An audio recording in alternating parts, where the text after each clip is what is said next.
Good morning, good afternoon, good evening, good night, wherever you're at in the world. We're excited to have you. And I am here today, like I am every day, with three educators that I shouldn't be with. That they're way beyond and above anything that I could even pretend to be. They're brilliant, they're smart, and they are actually the recipients of the Canvas Educator of the Year Award for Higher Education this year.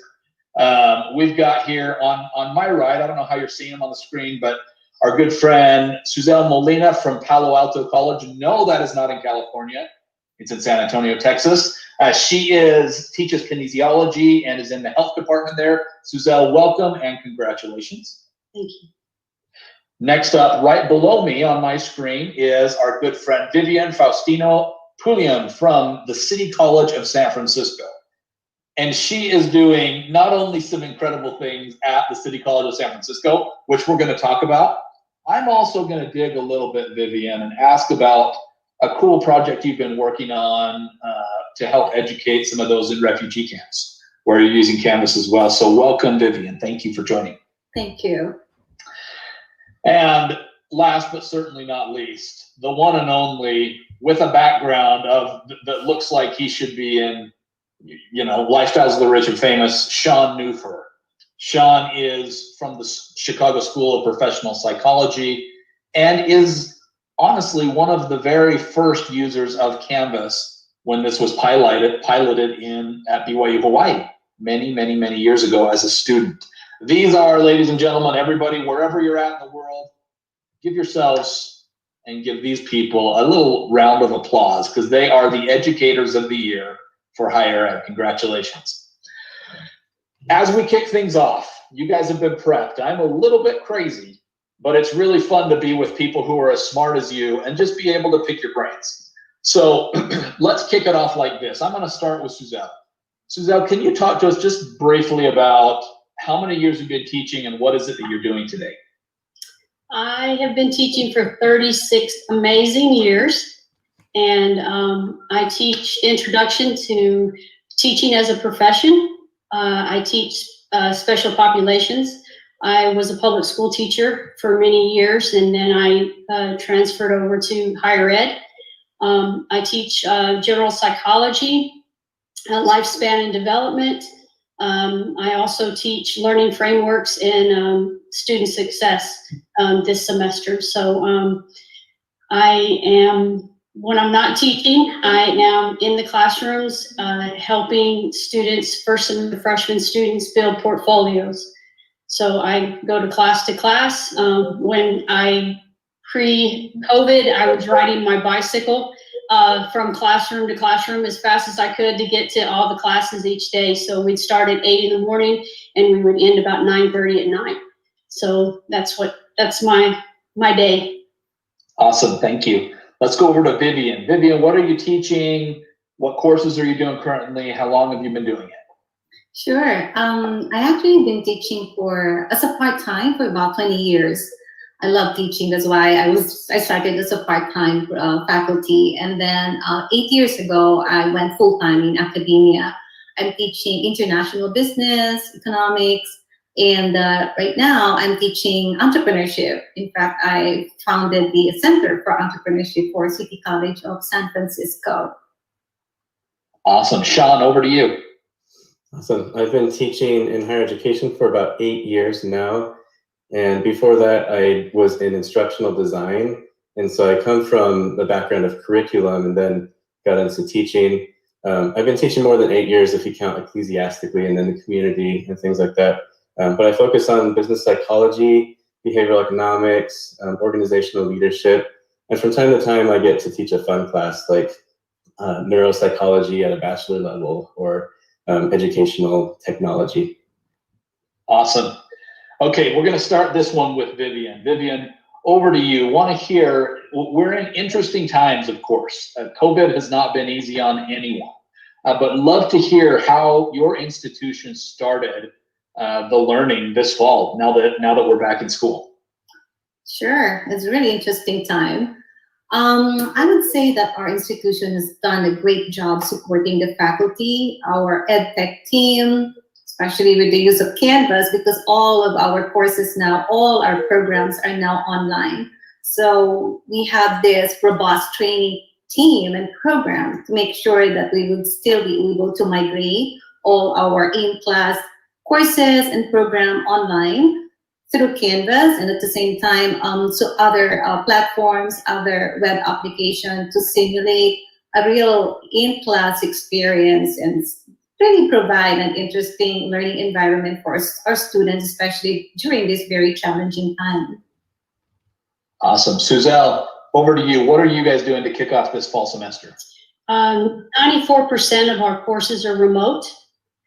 So we have a very small number, 6% is face-to-face. Those are courses that, vet tech courses, cosmetology courses, that we feel that they need to be face-to-face for certification purposes. So we have a chancellor who is amazing and has made sure that we were all safe, and we're going remote and we're doing a great job with it. Awesome. Shawn, over to you. What are you guys doing this fall semester? One thing I appreciate that has come from our Office of the President is that even though not all of our classrooms are being utilized right now, the message is that our school is not closed. And that's been ever since the early days of the pandemic, and that we're still operational. Granted, this is a unique time in that we need to be listening more than ever to our students, really hearing them, what are their needs and expectations, and have patience with them as they have patience with us, because for many people, this is a very new modality. But we keep on reiterating that our schools are not closed. You know, things are different. We're trying some new approaches, synchronously, asynchronously. Learning is not like it was, you know, a year ago, but we're still learning. We're still enhancing our learning environments, building our communities, and it also goes to tell us that there isn't just one way to learn a topic. We can't just say, well, this has been handed down to us, you know, from previous professors descending from Mount Sinai with their tablets saying, you need to lecture, you need to write essays and stuff. We need to be creative. And so I really appreciate not just my institution, but as an industry, a lot of the efforts around higher education, espousing this change and not letting it set us back, but looking for opportunities to enhance the teaching and learning. Well said, Shawn. Thanks. Suzelle, I'm going to go straight back to you after that comment that Shawn just made. I love this idea of our school is not closed. But this is a big difference and a big change for students. How are you going to continue to engage and help students, Suzelle, in this new method or model of learning? I think that with creative campus leaders, student engagement will be innovative, will be exciting. And I think we need to be part of the party, and we don't need to be late to the party. We need to be ready. And you know, I was looking at some things that is happening at Vivian's institution, and I was amazed how student services are you know, the remote aspect of it, and using multiple modalities of Zoom. And so there, with those type of creative leaders that we all understand, because we are part of those institutions, you know, it's going to be exciting. Love that. Perfect segue over to Vivian. Vivian, I'm interested to hear about what it is that your leaders and yourself and other educators are using to keep student engagement high. Yeah, it's really very interesting. And, you know, just saying it takes a village, but it's very true for us. It's really, it's a collective effort, collaborative effort of not only the faculty, the administration, the staff, and the student leadership. And we are also very lucky that our city government is very supportive of the college. So I think with the situation we are in, I think they saw that this is not something that only the institution can do by itself, but this is the time for all of us to do something and contribute in many different ways. And it's interesting that even our alumni is trying to chime in checking in what ways can they help. If they have some platforms that they could offer to us and help the students, and everybody is really doing the best that they could. And I would say that I'm very blessed in that respect to get all this kind of support from my program, from my classes, and the student level of understanding and patience in dealing with the transition, because it wasn't easy for them. And you know, everything now is via even the admission, registration. If they have queries, we have our office hours and all that, and you see that the everybody is willing to go above and beyond. Love that. Shawn, what about you? What are you doing? What's your institution doing this semester to really keep students engaged and feeling like they're a part of something special? Well, it's always a challenge for our online programs to find ways to engage students, because the community that you have in a traditional classroom is not replicated just because you're teaching online. For example, you're in a classroom and you're taking a break, or the class is wrapping up, you're putting things into your backpack and you're chatting with the student next to you. I'm assuming that have my student hat on. As you're putting your books away and stuff and everything's fresh on your mind, you have this discourse, and you might linger out in the hallway and continue talking. You might even find yourself at the Starbucks across the street or something. And you have that synergy, and so the class kind of extends afterwards. When you're online, even if you're meeting with the class on Zoom, you end that session, all of a sudden, everybody's in different time zones, everybody's in their houses, they got their kids to bed, they got to go back to work, do whatever. But we have to be really purposeful in building that community. And now it's an interesting challenge for our traditional counterparts, because I teach online, and so one of the things that I tell my colleagues is that whatever you are doing to engage students in a brick and mortar classroom in a traditional setting, keep doing that. You want to build those relationships, and just because we're in a different modality doesn't mean that everything changes. Yes, the curriculum has to be modified. We have to take the pedagogical approaches to make sure that it fits the modality, but those connections, whatever is your forte, your personal strength and competency, emphasize that just in online. And so that might mean calling your students. Online professors, you find that they don't really call their students.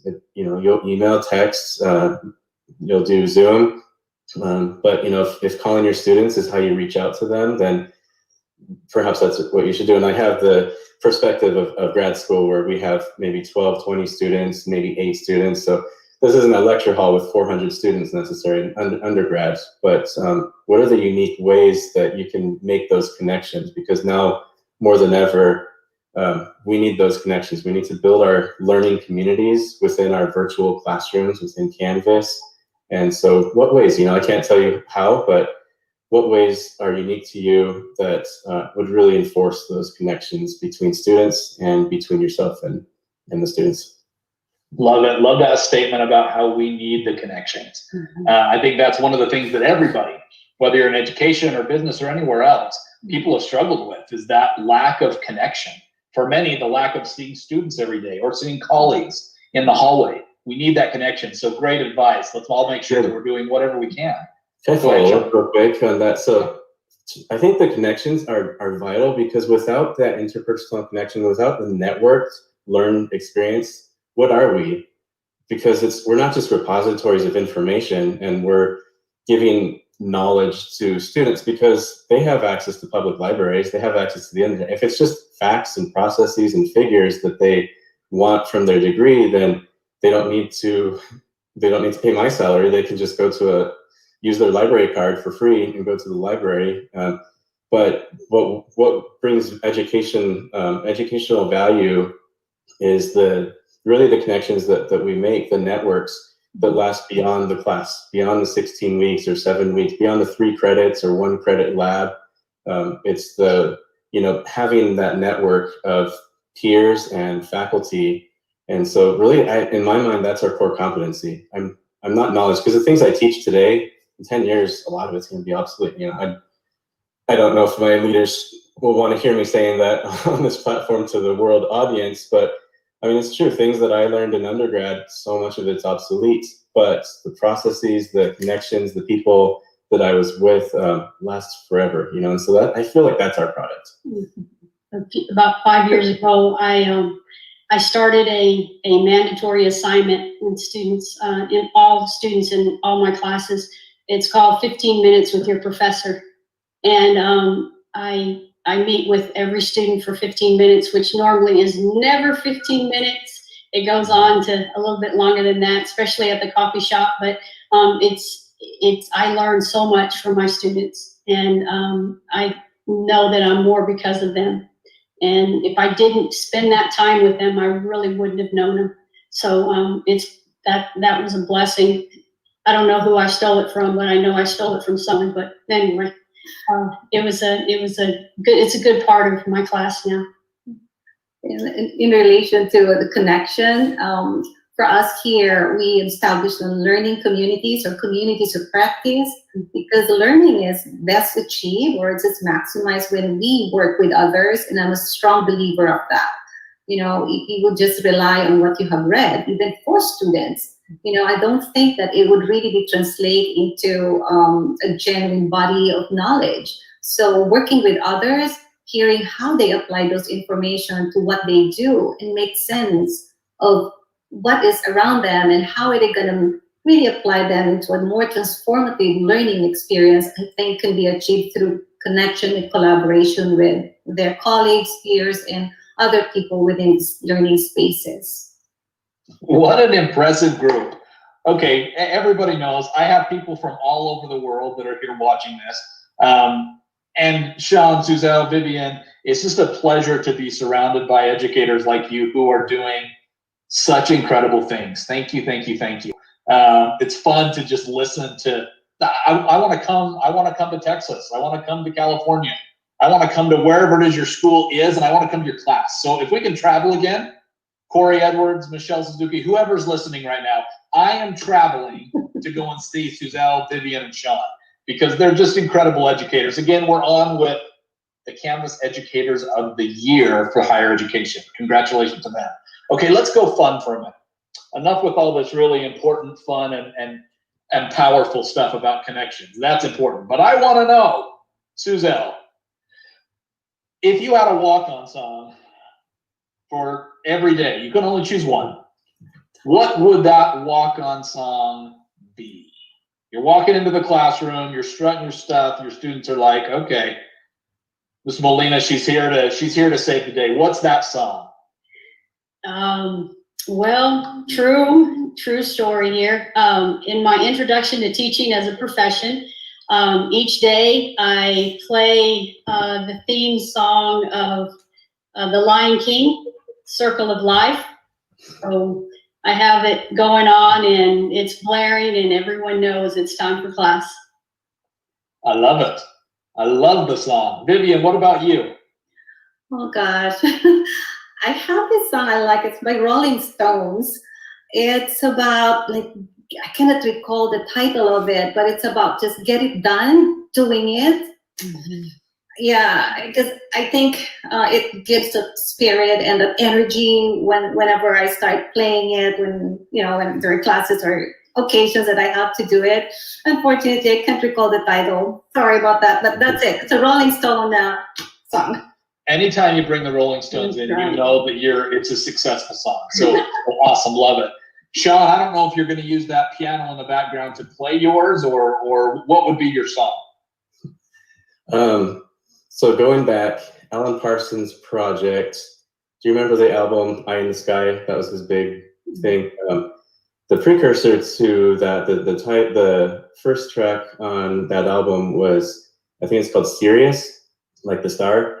And then Michael Jordan started using that, the Chicago Bulls rather, to introduce the team at the basketball games. And then the Portland Trail Blazers started doing that. And I grew up in Portland, and that's all we have is the Blazers, That's the only sports team in the area. And so it's a, guitar riff. Actually, it's a clavinet or something. real high energy, and then the basketball players would run through the stage and introducing, Scottie Pippen and Michael Jordan, and I think that's what I do. But I think it needs a fog machine and some lasers. We got to really set the tone. Like, we are going to learn heuristics, and we're going to be excited about it. All right, let's go. Shawn, for you, anything you want. You want pyrotechnics, you want smoke, you want, hey, I don't care. It's yours. Yeah. We will make it happen.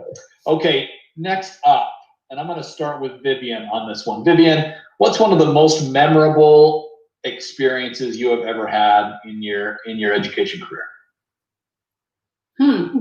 I have a lot of those. Well, I would say my teaching experience at the refugee camps.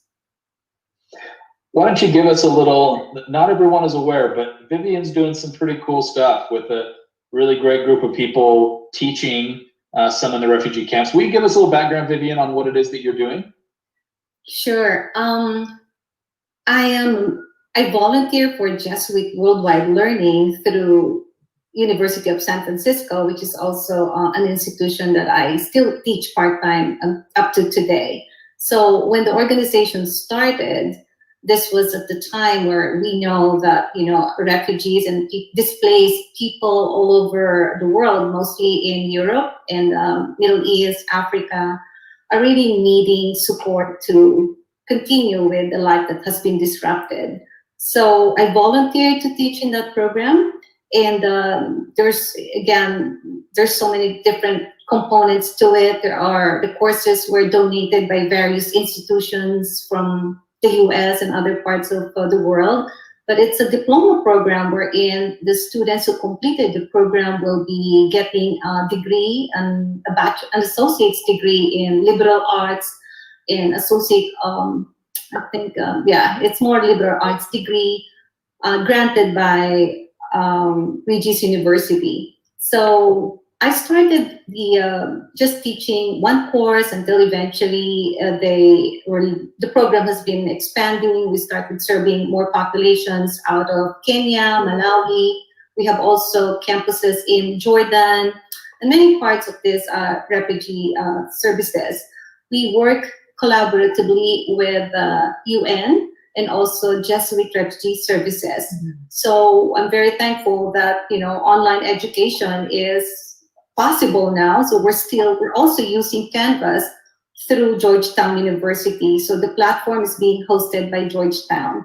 So with that, we were able to educate a lot more in the last few years because we were able to secure more volunteer faculty and also some other institutions or partners who provide the other components of the program and the curriculum.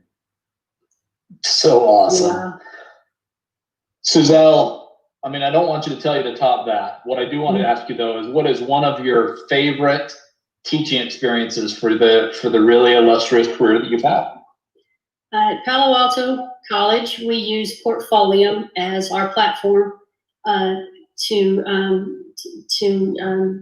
for portfolios. And last fall, I was in a classroom and I was teaching first semester freshmen how to create portfolios. And I met a student and his name was Jonathan. And as I go into each classroom 2 or 3 times and I got to know Jonathan, and Jonathan told me that he never had a voice, that he was never understood because he had cerebral palsy. And as the semester went on, we created his portfolio, and he explained to me that if he had difficulty walking from one class to another, so he had to have a class in between so that he could rest and he would write. And so he started talking about wanting to be a writer. And so towards the end of the semester, it was time for him to present his portfolio. And he said, well, I have a portfolio, and this portfolio has given me a voice. And I said, you're right, Jonathan, and the whole world is listening. Holy cow. You guys aren't supposed to make me feel all these things on these live streams. We're just supposed to talk about it. Well, by that Canvas. by that semester, at the end of the semester, he was a published writer, and next month he will have his second book released. How awesome! What's the name of that? Do you know any of those books, or give us the name of the author again? Yes, I'm presenting at Canvas, and it will be part of the. So look for it, my friends. Look for it. Suzelle's going to drop some knowledge. What awesome story. Shawn, over to you. One of your very favorite teaching experiences. Oh, come on. Couldn't I have led that segment? I got to follow you. That's I think, like Vivian is saying, so many, but there's a couple small experiences that kind of changed my teaching philosophy that I think is important. One was just fortuitous. Unfortunately, I injured my hand, and I wasn't able to I had to mobilize my hand for a while, for like a week or something. And so I'm trying to give feedback to students for their essays and for their submissions, and I'm not going to be typing on one hand trying to get through my class, giving them feedback like that. But that's the way, like I was saying, sometimes we're handed down, this is how you teach. So if they submit an essay, then you should mark up the paper and you should leave some comments in Canvas. And if you use a rubric, you can add some comments on each criterion. And I wasn't able to do that. And so I thought, well, I want to give them good feedback. I don't want to just say, oh, you did good. You did well.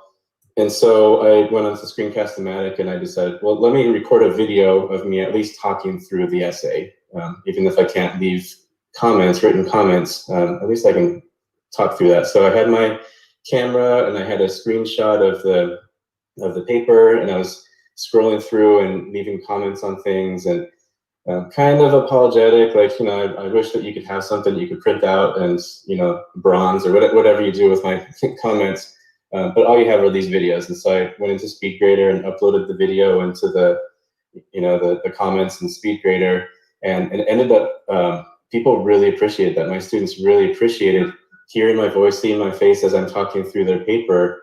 And it kind of woke me up a little bit to the fact that, this approach is humanizing me more than written comments. I felt like my written comments were more valuable, but that's not always the case. And that doesn't mean that every single time you give feedback to a student, it should be with your webcam or something. But now I try and be meaningful in turning on my webcam more frequently in my class, even in the grade book and such. And the other experience, and these are micro experiences compared to the world-changing efforts of Vivian and Suzelle, but so typically our introduction assignment was for attendance purposes. You have to introduce yourself, and I read the same thing 500 times. My name is Shawn. I am excited to take this class because I think of, for whatever reasons, and it's just kind of it's perfunctory. That's all it is.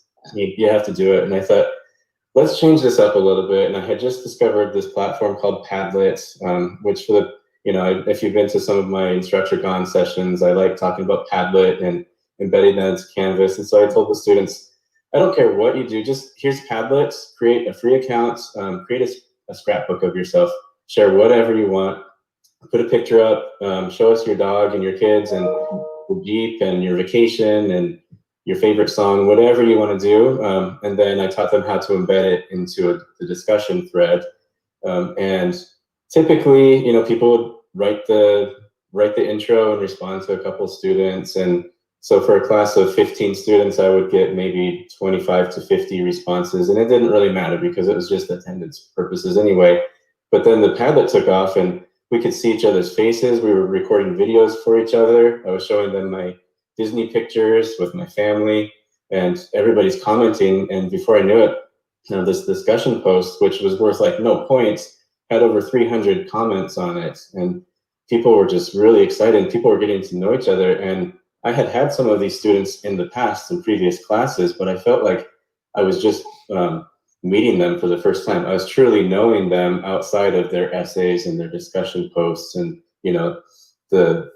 the milieu of academia. And now I'm getting to know them as a person. And I kind of felt bad for that, but then that changed the way I approach things. So now I try and incorporate multimedia. I try and just introduce ways that we can really get to know each other through water cooler moments. Not everything about school has to be the rigor of rubrics and assessments and pedagogy. You know, we're people too, and so that kind of changed my perspective and going forward. And I try and help other professors to humanize themselves as well, especially in online learning.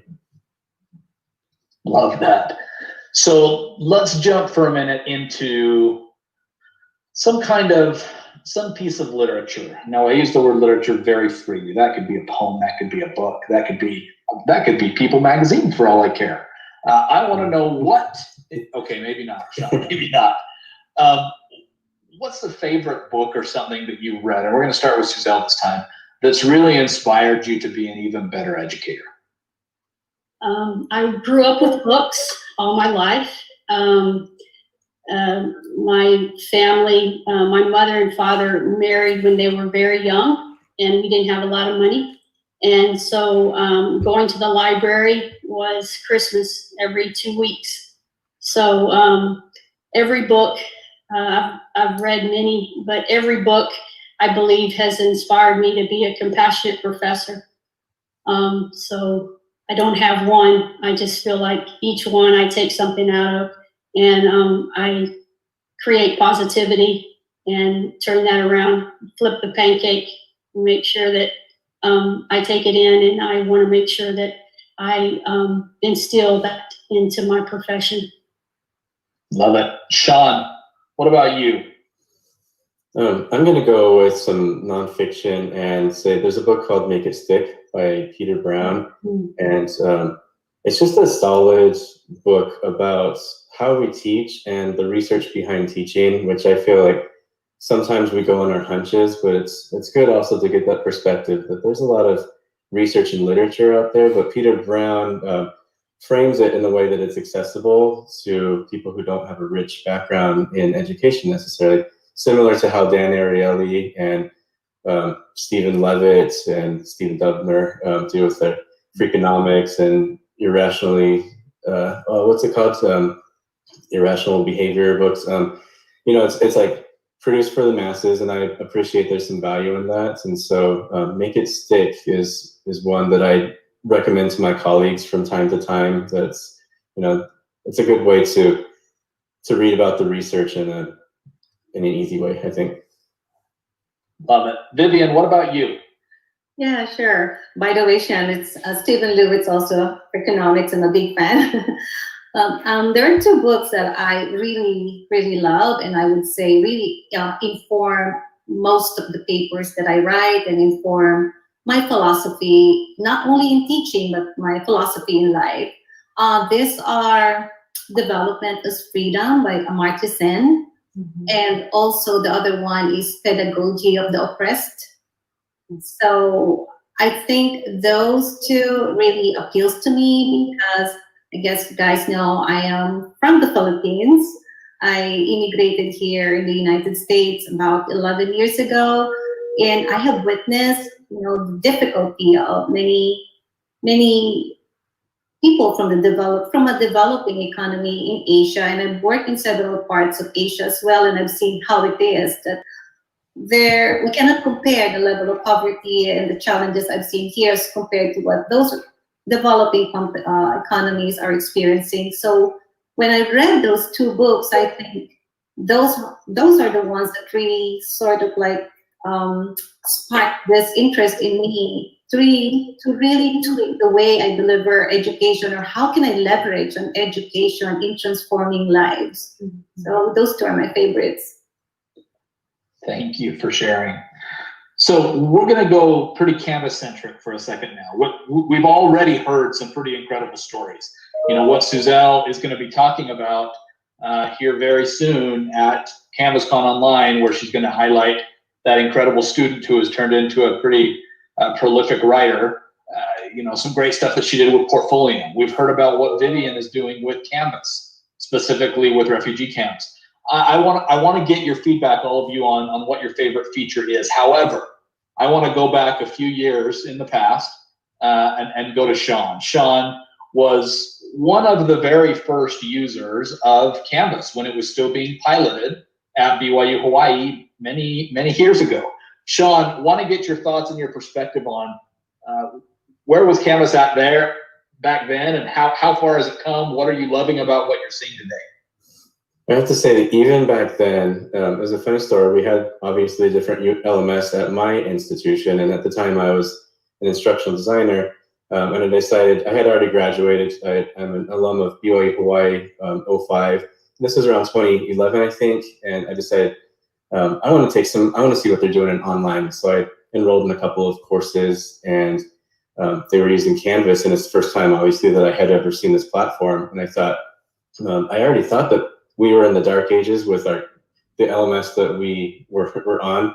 And then I brought it back to the team, with the instructional design team. I said, you guys have to see this course. This is crazy. This is amazing. And look at all the things that you can do.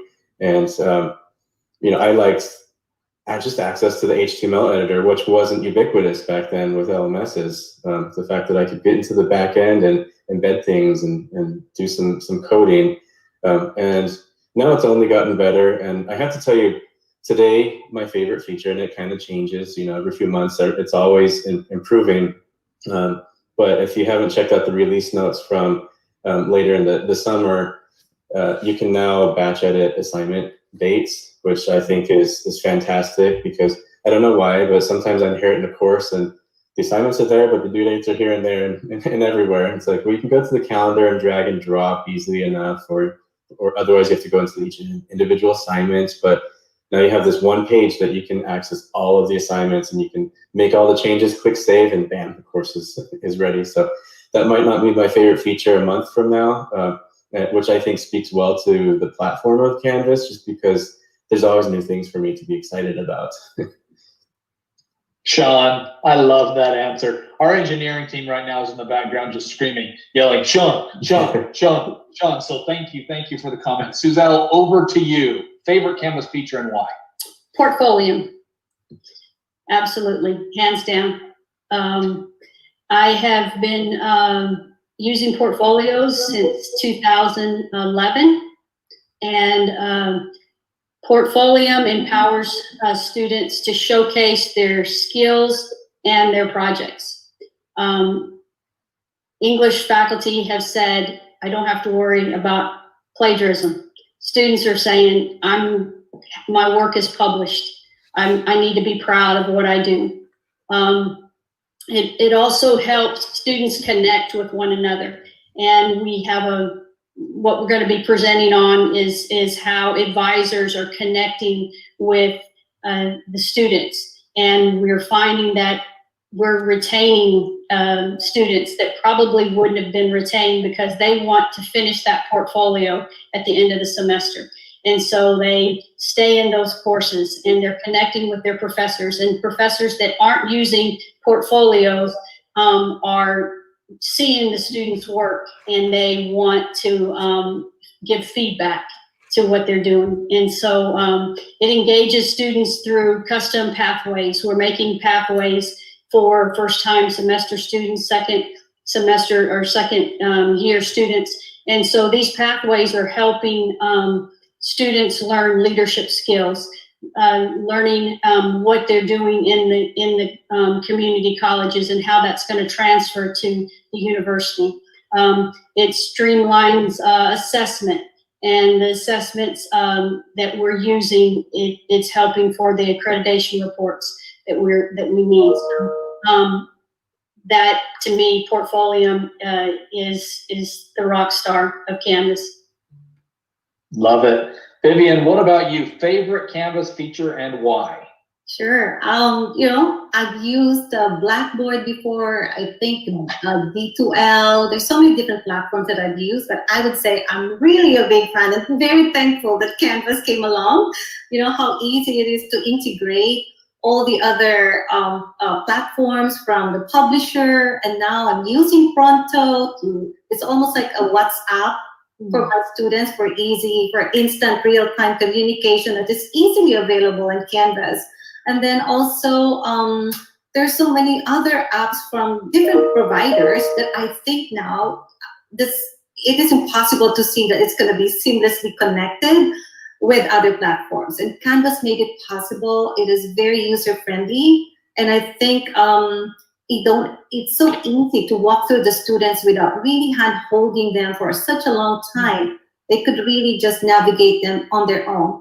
And Canvas also, what I love about it is that you're very quick in responding to the questions. If I'm, having some difficulty, your FAQ pages were well curated. I would say that it really made my life easier when we now completely transition into online platform.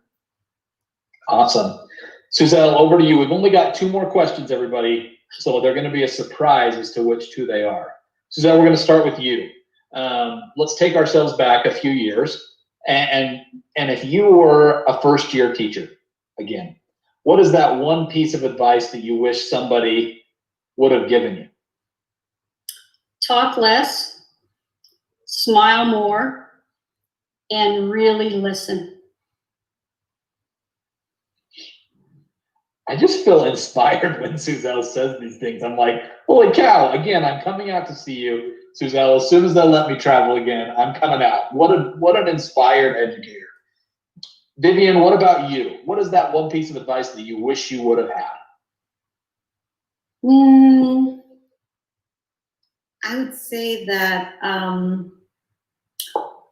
I've got to be true to myself, and I cannot be somebody else's style. Just be confident with my own style, and try not to be so harsh on myself. Love it. Be true to yourself and give yourself a break, really. I mean, you're enough is really what I'm hearing there. It's fantastic. Shawn, what about you? Best advice that you wish you would have been given? I'm going to have to reiterate both Vivien and myself that whatever you do to make connections with people, make sure that you do that. What you don't want to be is ingenuous, or you don't want to, just don't worry about it too much. Just make those connections with people, use your strengths. And like I mentioned a while ago, building those communities to me is really important. And I hope I learned that early on. I don't remember when that lesson. It was probably a gradual realization. But the communities that we build inside our classrooms are important not only for teaching and learning, but for human growth. And I think Vivien earlier said she said a phrase that kind of I think resonated. Transformational learning is something to that effect. That that's the whole purpose of why we do what we do, is to transform people, to transform ourselves collectively, and we're subject matter experts necessarily, but we have room to grow. Even the teachers, the professors, you say the cliche, I learn more from the students than they learn from me. I hope that's not true, but at the same time, I realize where that comes from is that with that constructivism, we all reach a different point than we were at the beginning of the course. That comes through the connections that we make with each other. And so new professors, I think that's something to strive for. Fantastic. Okay, we're going to start with Vivien first for this last question. And I want to know, what is the one takeaway, as we're going into this, as we've started now, this kind of different phase of learning. The past 6 months has been crazy for everyone. What's the one takeaway that you want your students to walk away from after this semester? What is it that you want them to feel like they can achieve, that they take out of the classroom that you're teaching? Mm-hmm. I think it's about having a growth mindset, prepare themselves for their stretch zone. Be comfortable with change, because that's the only way that's going to really make them survive whatever is out there, their academic career, professional career, or life in general. Agility and just keeping that positive spirit and a growth mindset.